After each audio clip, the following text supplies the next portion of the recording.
My name is Jesse Trucks. This is a fancy title for a talk because everything should be marketing, right?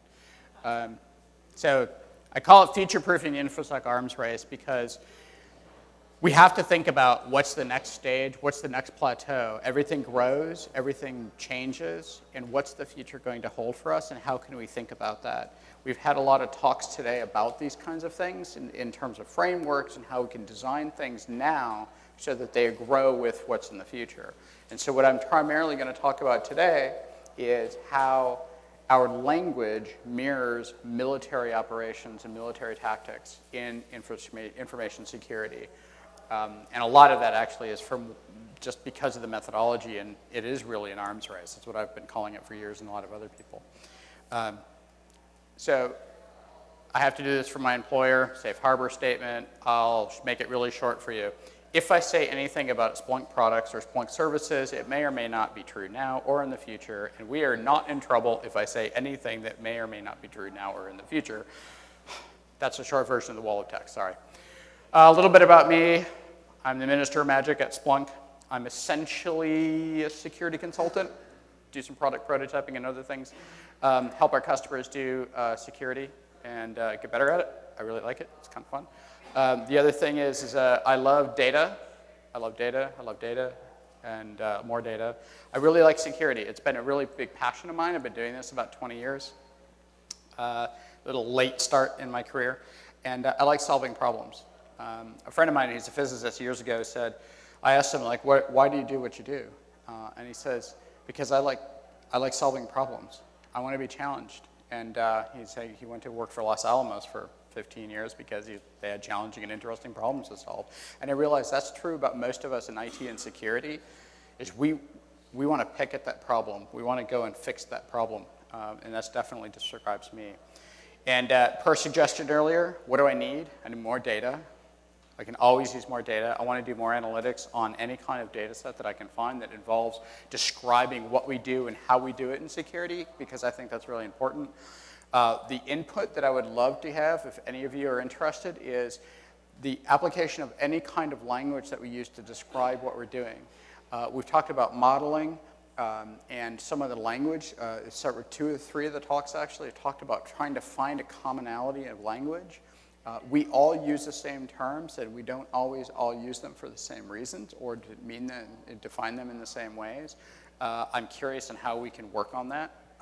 And if we can define that in some fashion, then we can get some sort of a taxonomy that's similar to other sciences, and then we can further debate whether or not that's accurate. Also, my pet peeve, cyber does not mean security.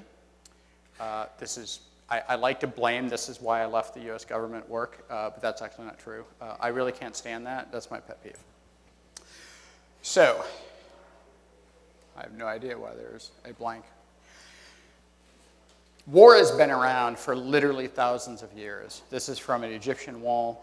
I think this one's actually roughly 1400 BC, which is sort of when it's been determined has been the first formalized army that's been organized with weapons in Egypt, although before that they had a militia. War has been with us from recorded history and some indications before that, prehistoric, literally 5,000 years. The way war is, and I should back up, this is the beginning of the computers, right? So I'm going to parallel war, like military war, physical war, and computers, right? This is ancient, this is from the 70s.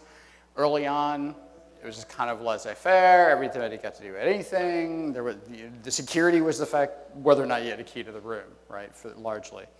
And then in terms of real warfare, or physical warfare, the Iron Age changed everything, and that's also a very loaded term. A lot of historians don't like the term, but basically, the time in history went from Eastern Asia all the way through Europe, where mankind figured out how to extract iron ore and do cold forging and tempering the steel, because at that point, it became cheap, readily available to make piles and piles of weapons.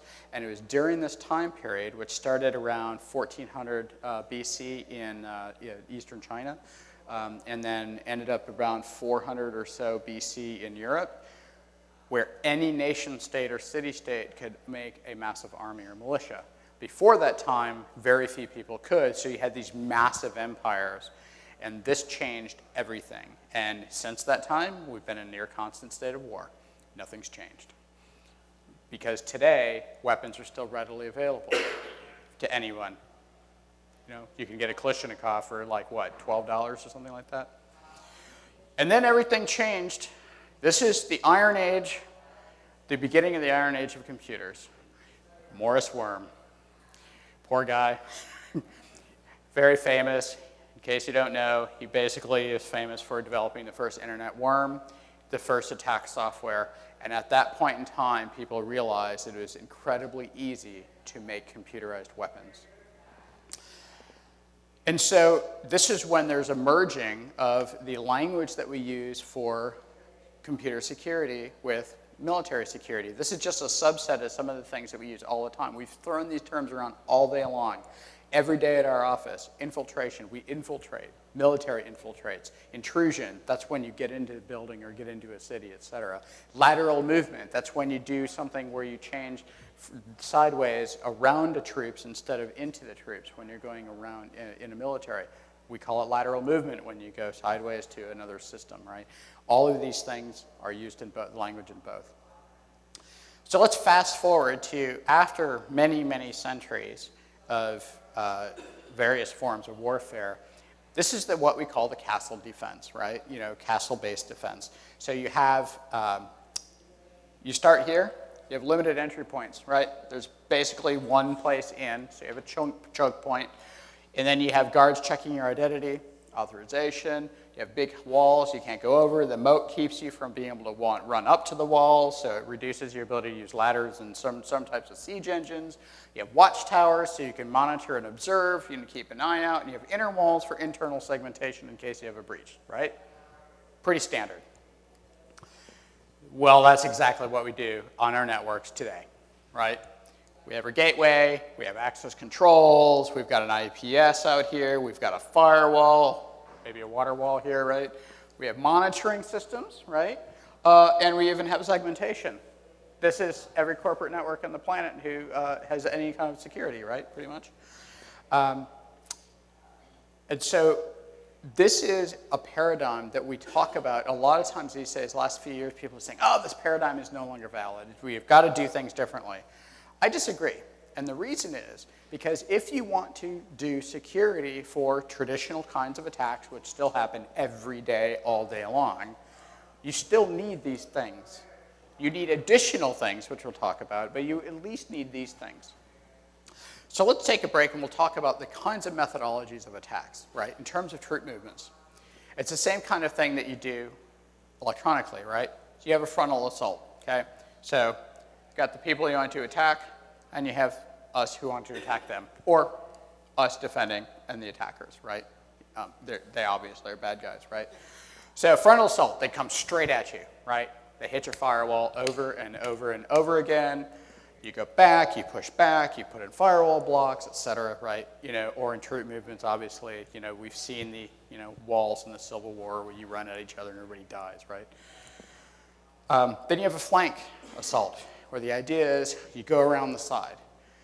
So you kind of try to work around the front of the troops, and then you go to the side. They're not ready, so you can kind of try to get, you know, generally we're more effective than a frontal assault. Less of your troops die. Hopefully you win.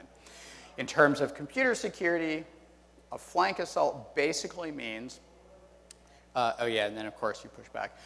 What it basically means is you try to sidewalk. Oh, like for instance, I remember at AT&T back in, I can't remember what worm it was. Anyways, like late 90s, early 2000s. And we had, it was like the big SQL worm. I'm just blanking on the name of it. Yes, Slammer. So we literally had no infections, nothing. And then through a partner connection, sideways, through a trusted partner, you know, some service vendor, in it came, wiped out building after building after building, right? Or end-round assault. And then you've got a dual flank assault. They come through two partners. You go around both sides. So now it splits your enemy's troops. Now, if you are one-to-one, obviously you're just hoping for surprise and confusion when they're ready for a frontal assault, right? You have to be able to defend about that. So if there are additional ingress points to your infrastructure, whatever those may be, different websites, different partner connections, external internet connections, firewalls, what have you, ensure that you have resources to be able to respond to multiple incidents. And there's a feint and flank assault. This is my favorite. You act like you're going to come in the front, and really you come around the side, right? This is like in so many war movies I've lost count, right? And because what you do when that attack comes at you, you start responding to the frontal assault, and you have nothing left to go to the side. This is commonly used by DDoS attacks today. Somebody's burying your front, you're worried about it, you're trying to figure it out, you're working with your DDoS mitigation people, you're trying to figure out how you can stop it, and then suddenly you realize that something's wrong. My wife works for a community college, and I guess about 2 years ago, they were having this massive attack from this Russian botnet, right? Burying their DNS servers, which also, of course, flooded their very small internet connection. And lo and behold, 2 days into this 4-day attack, they realized somebody literally walked into a computer lab, plugged in a USB stick, and infected their network. Because they stopped looking internally, and the very small IT staff was only looking at the external, right? So, fast forward to modern warfare. We have urban warfare. There are no defined front lines. There's enemies everywhere. You have to defend every single soldier, every single place. Well, isn't that where we are today?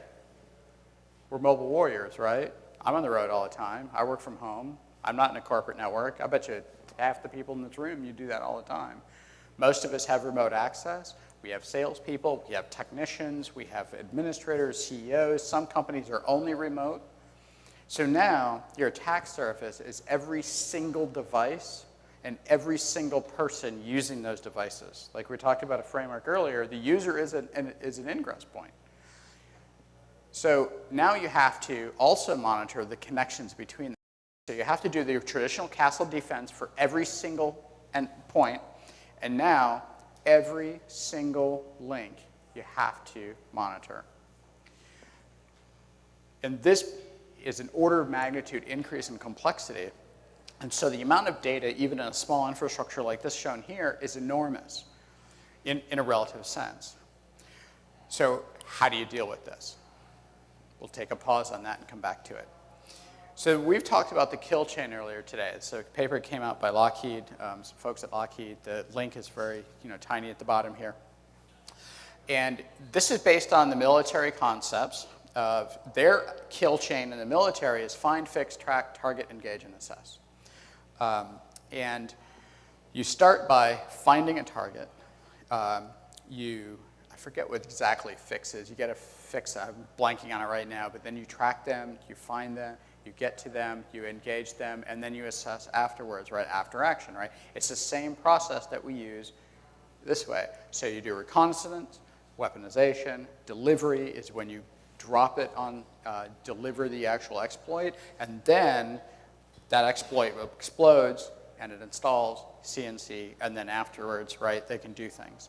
So this is an intrusion model that we're using on a regular basis to describe basically the same thing that happens when SEAL Team 6 goes in and infiltrates an enemy infrastructure. Because you have to figure out what you're attacking. You have to build a custom weapon, and that's what everybody's doing these days, custom weaponization. I saw this all the time when I worked for Oak Ridge National Laboratory. And I see it on a regular basis with my customers, just regular commercial entities in retail, finance, healthcare, and in multiple other verticals, including government. And so then there's custom delivery. You have drive-by downloads. You have watering holes. If you're not familiar with watering holes, that's an interesting concept. You do some sort of ad infection or other drive-by type of thing on a site that is commonly accessed by your target. Good example, the weather page at the local newspaper or the local TV station, because everybody's going to go check it at work before they go home, or they're going to check the traffic report, and then you've infected their infrastructure. Because one of those 200, 300, 3,000 people who click on that or go to that web page is going to have a vulnerable system. At least that's the assumption, right? And so once that's been dropped on the machine, one of them on those hundreds or thousands of systems, in theory, will then actually install the exploit, and then you have a CNC problem, right? So how do we think about responding to this is we have to think like the military.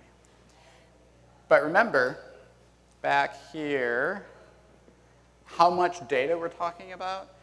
If you just look at these here, the number of links in between these things in communications, whether they're encrypted through the internet, backhaul, whatever it is, the volume of data is exponential. So how do you do that with a small staff? Because we all have small staff.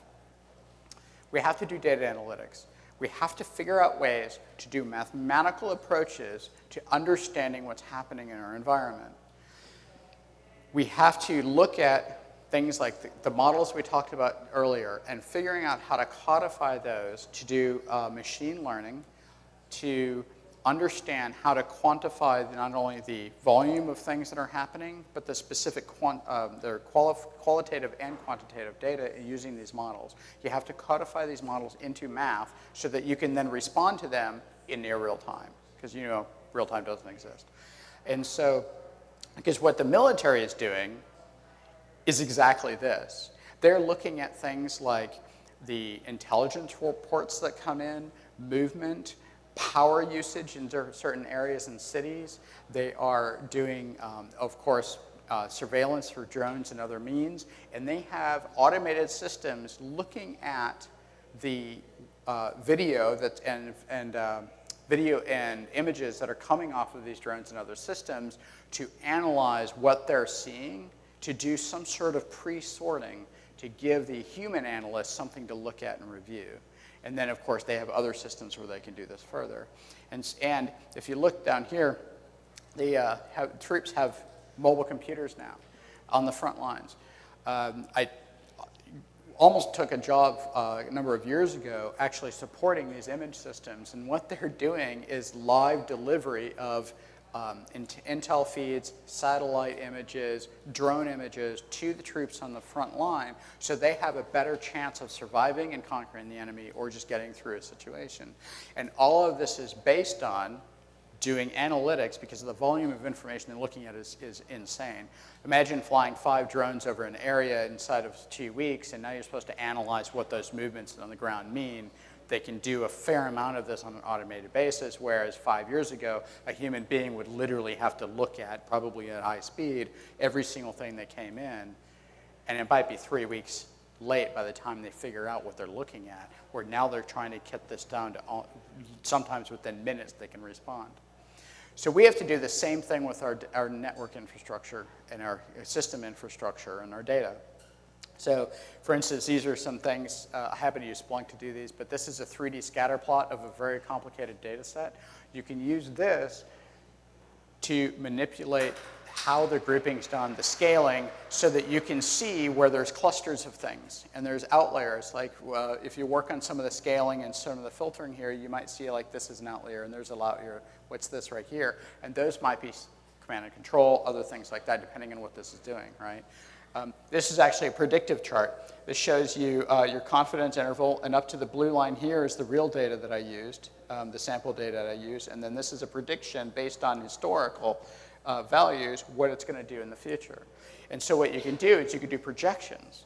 Now I can see what's going to happen in the future, and I can see if what's happening right now looks like what was happening last week, last minute, last year, whatever that time interval is today, Wednesday afternoon, the exact same amount of data or within a certain confidence, one standard deviation, what have you, that would have had exactly the same time of day last Wednesday or not.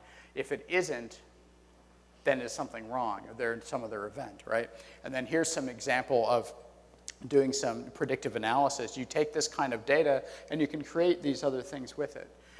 We all have systems that we can do this with. You can do it with Splunk, obviously. I love doing it in that. You can do it in all kinds of other tools. There's tons of open source. And If you use these kinds of systems, it is actually relatively trivial compared to what it was a few years ago to use these methodologies without necessarily knowing all the math behind it. The math behind creating this right here is incredibly complex. It's all kinds of statistical models, machine learning things. You don't need to know that if you get a tool that does a lot of that for you. And I strongly urge you to use machine learning on your network, no matter how big or small. The tools are available. Any questions?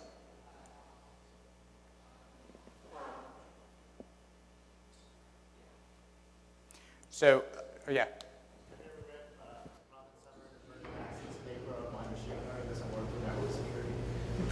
No, I have not. Yeah, can you say it a little louder so I can record it? I was asking if he's ever read Vern Paxson and Robin Silver's paper on why machine learning doesn't work for network security. For the recording, the question was if I had read a paper that's why machine learning does not work for network security. The answer is no, but could you describe it? Yeah, so first of all, Vern Paxson is a pretty well-known researcher in the security space, so he has a good amount of credibility when he states that, makes that assertion. But it's largely based on the fact that there's just so many anomalies that if you're trying to do any sort of baseline on network traffic, there's never really a good baseline. So everything looks like an anomaly, and some of the standard machine learning techniques don't seem to work well in that space. It's not to say that machine learning doesn't have its proper use cases, but I don't know if you can just make a blanket statement that says, go use machine learning and it'll solve all your problems. Oh, no, definitely. I agree. Machine learning will not solve all your problems. For instance, you install some sort of behavior analytics software, and it starts baselining. Well, what if you're already infected? So we'll just think that your CNC traffic's normal, and research at the university level, San Diego's got some new labs. Thinking outside the box. If you apply yesterday's machine learning to today's analytic problems, of course you're going to fail at that problem. So what if you design machine learning for those environments? And that's where a lot of the current research is trying to think differently about, again, buzzword like cognitive or AI, whatever, but with the notion of the target we're going after, as opposed to trying to say, well, I'm going to take what we learned in college and apply it to. Well, so I think within this community, what I would appreciate more than are those very narrow. Machine learning is not going to work broadly for everything.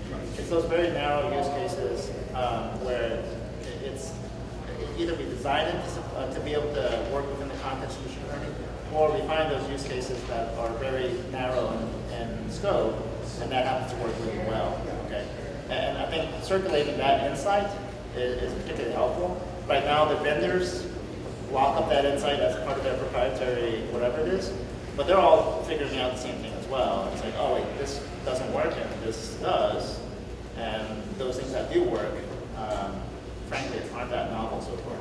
Yeah, two comments I wanted to make is that if you have a chance, go catch the presentation that Alex did. Yeah. I'm not sure if you remember. Alex, not the one I missed this today, but he has a talk online called Secure Because Math. It's a couple of years old, and it basically goes into a lot of detail why machine learning wouldn't work for the modern security use cases. You have things like high dimensionality of data and so on. And he does refer to the Vern Paxson paper. And just to support Sunil's point, one of the things, it's one thing to do machine learning for network security or enterprise security. I have a little background in fraud detection. Fraud detection, it's a much more narrow problem, and we see a lot more success with machine learning than the broad network security type security use case. And it goes back to the beginning, find the right problems. Again, Yes. It's not about trying to solve network security, but if you want to look at the particular problems where you can create to bound the conditions. Yep. The other thing is, I would suggest, and we've seen some really good successes of this, is look out. We have to look outside of our navel gazing on security and network protocols. There's been some really good research on using some of the machine learning and models around genomics and weather modeling, and applying it to security problem spaces, and being able to get the benefits of those other industries, what they've done with their mathematical models in similar problem spaces of tons of data trying to find that needle in the haystack, or trying to see something that changes only a minor amount across time. Yeah, one of the problems is, as you two were mentioning, is people think that this is a panacea to just throw it at all of their data. Well, that's not going to work. Yeah, it's not pixie dust. Just like any other sort of human-driven analytics, you have to drive it. You have to figure out and play with your data to see what models actually work. Just to start the Q&A, there is one change in schedule you should be aware of. There is a turbo talk going on in about a minute. There was supposed to be nothing going on that track. Now there is a turbo talk on hunting on a mech, in case you were wondering what's going on in the other session. Sorry for stepping in the Q&A. Okay. Works. And you, Stay here. Everybody leave. We're just going to talk. So I've seen some work on adversarial machine learning, right? So like Google Maps, you take the numbers 1 to 9. How many pixels do you need to change before the machine reads it as an 8 instead of a 3? And like most of the time, I can't tell the difference, right? Because it knows what the machine learning is doing, and it particularly targets the things to make the machine learning make the wrong choice, because the adversary knows what the machine learning is doing. Have you, since you're talking about a military analogy, have you ever seen something like this where the adversary somehow figures out your decision process and then specifically targets it, especially if it's an automated decision process where you might not notice right away? absolutely. I can't talk about specifics, but when I did work for the government, we saw this on a fairly regular basis because government entities have been on more, for a longer period of time, being attacked by crafted, human-driven things. And what we would see in sort of a vague context is we have a variety of totally fatal attacks. Slight increase, but not a lot. We wouldn't realize it was a slight increase until we looked back historically, usually doing some sort of forensics or just hunting, that kind of thing, right? And right after this slight increase of a variety of other kinds of attacks that are fairly mundane, they had figured out what we're looking for, and then those number of attacks would drop, and it seemed normal. And then 3 weeks later, we realized that somebody did get into something, and whatever their ingress point was. And so we would see this on a pretty frequent basis. Luckily for us, only once was it really bad. That's all over the news. ORNL closed down for like 2 weeks. It was bad, but highly entertaining because I just started there. But yeah, so this is actually something that's being done on a regular basis. And there are reports that have been done by commercial third parties that talk about nation states that are driving this. We can all guess the 2 or 3 that are doing this. So yes, that is absolutely happening. And in fact, even in a small sort of a vertical microcosm way, Joe McRae, the security guy, he actually at a conference, and I think he's done this online too, live in front of a bunch of federal prosecutors and FBI agents, just pulled up a random site, figured out how to get past their IDS. He just probed it, figured out what it is, spent a whole few minutes banging on it, bam, got right past it. And probably undetected. Why? Because he figured out what it's looking for, and like, oh, that's a Cisco ASA. I know how to get around that. This is a SORM box. I know how to get around that. And so there's a variety. This is why the whole defense in depth thing, if you have 2 different kinds of ways of looking at the same data, then you can avoid that problem more often. But yes, I've definitely seen that in the wild. And I'm imagining it's increasing on a pretty drastic basis at this point. Just computationally, it's stuff easy to do now. This might become a follow-up for a later point anyway, but I'm actually curious about the military conflict model that you're going to apply. So I spent some time looking at modeling state consolidation according to like the Bavarian conflict theory, basically saying like that states experience control over like the monopoly on legitimate use of violence over a specified area, right? I'm curious, have you looked at similar kind of larger scale models like that, or have you looked into, I know some people have applied maritime law, trying to say, is this law of the sea and hackers and pirates, like, have you tried to look at any of the kind of like larger meta models around conflict modeling, or have you only looked at it kind of at that lower level of like Castellano's? So right now, this is a sort of nascent research of mine.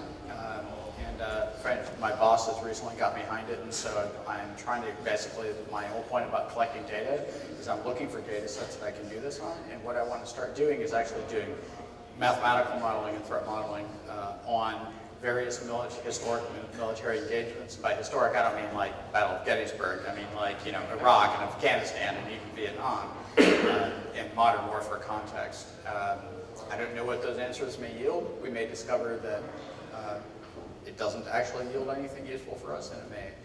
I suspect that we're going to, like we're talking about, like targeted pieces may. So those are on my list. I haven't done them yet.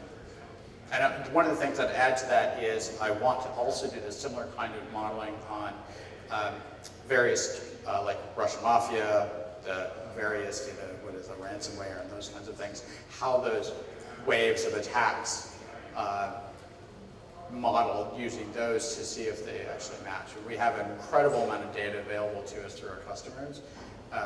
And I work closely with Verizon, so occasionally they will do me favors to, you know, run some models on those too. Any others? All right, Matt, thank you.